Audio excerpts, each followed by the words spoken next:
আমি আলহামদুলিল্লাহ ইমারাতে ইসলামিয়া আজ পৃথিবীতে একটা মাত্র দেশ, বুকে হাত দিয়ে বলতে পারি 100 ভাগের মধ্যে 100 ভাগ আল্লাহর কোরআনের নীতি অনুযায়ী রাষ্ট্র পরিচালিত হচ্ছে। 30 জনের মতো মন্ত্রী পরিষদ, এই 30 জন মন্ত্রীর মধ্যে 28 জনই দেওবন্দি আলেম, এবং তারা এই রাষ্ট্র পরিচালনা করতেছে। এই রাষ্ট্রের এক একজনের নাম শুনলেই তো আপনারা শুনবেন আশ্চর্য। একজনের নাম হলো আজকে সারা গোটা ভারত যাকে নিয়ে নাচতেছে, মোল্লা মোহাম্মদ আমির খান মুত্তাকি। মোল্লা, শুরুতে মোল্লা, শেষে মুত্তাকি, মানে পরহেজগার মোল্লা। আমার মতো তোমার মতো সাধারণ মোল্লা না। কেমন মোল্লা? আরে পরহেজগার মোল্লা। এই পরহেজগার মোল্লা আজকে ইমারতে ইসলামিয়ার পররাষ্ট্রমন্ত্রী। তাকে অভ্যর্থনা জানানোর জন্য তোমরা যেই ভারতের আশীর্বাদ নেওয়ার জন্য বছরের পর বছর লাইন ধরে দাঁড়ায় থাকো, সেই ভারতের পররাষ্ট্রমন্ত্রী মোল্লা আমির খান মুত্তাকিকে একবার সাদর অভ্যর্থনা জানিয়ে নিজেকে ধন্য মনে করতে পারে। মুহতারাম হাজিরিন, সেই রাষ্ট্রের বিচার ব্যবস্থা আজ যুদ্ধ বিধ্বস্ত।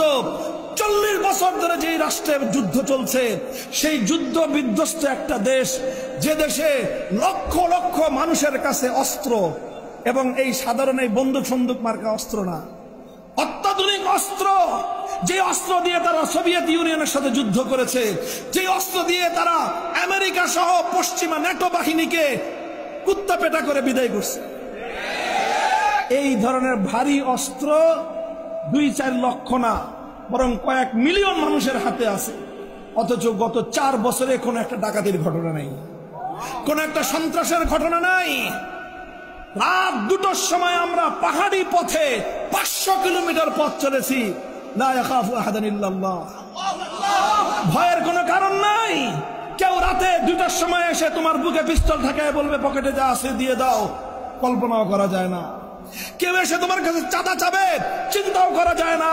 কেউ এসে তোমার কাছে সন্ত্রাসী করবে, ছিনতাই করবে, চিন্তাও করা যায় না। জিজ্ঞাসা করলাম মোল্লা আব্দুল হাকিম হাক্কানি হাফিজাহুল্লাহ, দেশের শীর্ষ আলেমে দ্বীন এবং প্রধান বিচারপতি, তার বড় বড় আরবি কিতাব আছে কিভাবে কাজা পরিচালিত হয়। উলামায়ে কেরাম এই সমস্ত আমাদের কিতাবগুলো এনে আপনার দারুল ইফতায় পড়ান। শুধু মুফতি তৈরি করেন না, কাজী তৈরি করেন। ওই ইমারতে ইসলামিয়া এখন শুধু দারুল ইফতা নাই, সবগুলি দারুল ইফতার সঙ্গে দারুল ইফতা ওয়াল কাজা। এবং এই দারুল ইফতা থেকে যারা মুফতি হয় 2 বছরের কোর্স শেষে বিচারপতি নিয়োগ হয়।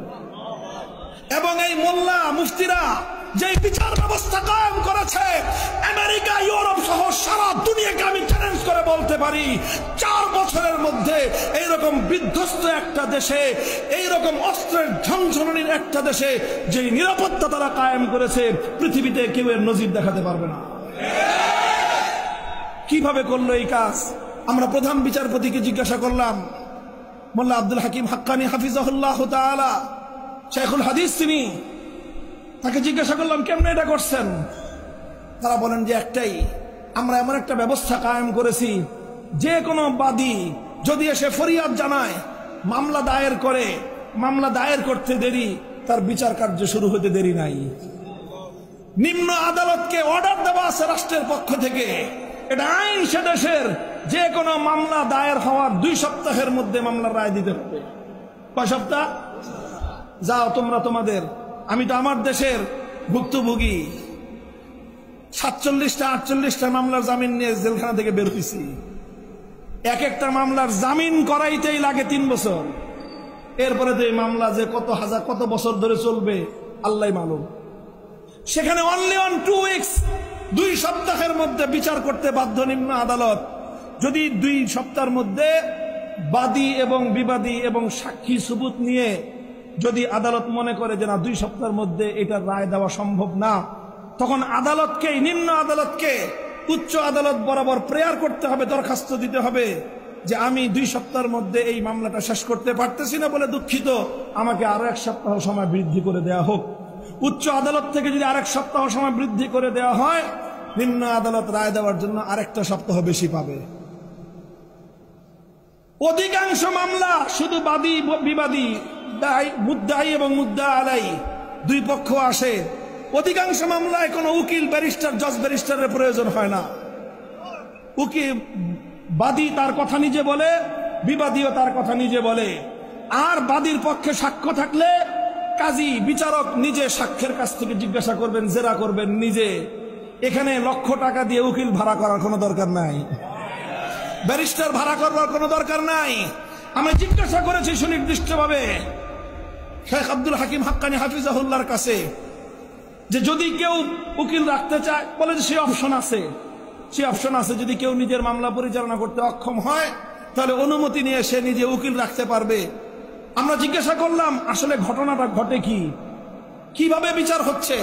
তিনি বললেন যে মোর দ্যান 50%, অধিকাংশ মামলা কোনো উকিল ছাড়াই নিষ্পত্তি হয়ে যায়। এই সেই বিচার ব্যবস্থা, আল কোরআনের বিচার ব্যবস্থা, ইসলামের বিচার ব্যবস্থার মাধ্যমে মিলিয়ন মিলিয়ন মানুষের কাছে এইরকম প্রাণঘাতী অস্ত্র থাকা সত্ত্বেও এই অস্ত্র তারা জনগণের কাছ থেকে কেড়ে নেয় না। আবার এই অস্ত্রের কোনো অপব্যবহারও নাই। রাষ্ট্রের এক প্রান্ত থেকে আরেক প্রান্ত পর্যন্ত শান্তি এবং নিরাপত্তা কায়েম হয়েছে। 4 বছরে এই যে পশ্চিমা মিডিয়া এত হাউকাউ করে, এত চিল্লাচিল্লি করে, কিন্তু এমন কোন নিউজ ছাপাতে পারে নাই যে আফগানিস্তানের অমুক প্রদেশে, ইমারতে ইসলামের অমুক প্রদেশে অমুক জায়গায় ডাকাতি হয়েছে, অমুক জায়গায় সন্ত্রাসী 2 গ্রুপের মারামারিতে 3 জন মানুষ মারা গেছে, অথবা কোন রাজনৈতিক দলের আন্তদলীয় কোন দলে 120 জন মানুষ মারা গিয়েছে।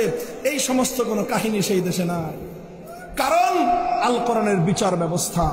এই বিচার শুধু মুসলমানদের জন্য না, এই বিচার যেমন মুসলমানদের জন্য, একইভাবে অন্যান্য সংখ্যালঘুরাও যে কেউ এসে প্রধান বিচারালয়ে বিচার চাইতে পারে, 2 সপ্তাহের মধ্যে তার ন্যায় বিচার নিশ্চিত করা হবে। মুহতারাম হাজিরিন, আমার আলোচনা শেষ। আমি বলতে চাই, ইসলাম অনুযায়ী রাষ্ট্র পরিচালনা এটা শুধুমাত্র কিতাবী বিষয় নয়। ইসলাম অনুযায়ী রাষ্ট্র পরিচালনা করা এটা শুধুমাত্র থিওরিটিক্যাল এবং তাত্ত্বিক কোনো বিষয় নয়, বরং আজকের পৃথিবীতে এটা জ্বলন্ত একটা প্র্যাকটিক্যাল বিষয়। আখেরি পয়গাম, হে বাংলার নওজওয়ানেরা, হে বাংলার মধ্যে মুজাহিদ শার্দুলের বাচ্চারা, আমি তোমাদেরকে জিজ্ঞাসা করতে চাই, 40 বছর যদি রাশিয়া এবং সোভিয়েত ইউনিয়ন আর পরাশক্তি আমেরিকার পশ্চিমা বিশ্বকে ঝাঁটাপেটা করে বিদায় করে সেখানকার 4 কোটি মুসলমান যদি ইসলামের ভিত্তিতে শান্তিময় একটা রাষ্ট্র কায়েম করতে পারে, বাংলার মুসলমানেরা, বাংলার তরুণ সমাজ তাদের 100 বছরের স্বপ্নের আল কোরআনের রাজ বাংলার মাটিতে কায়েম করতে পারবে কি পারবে না?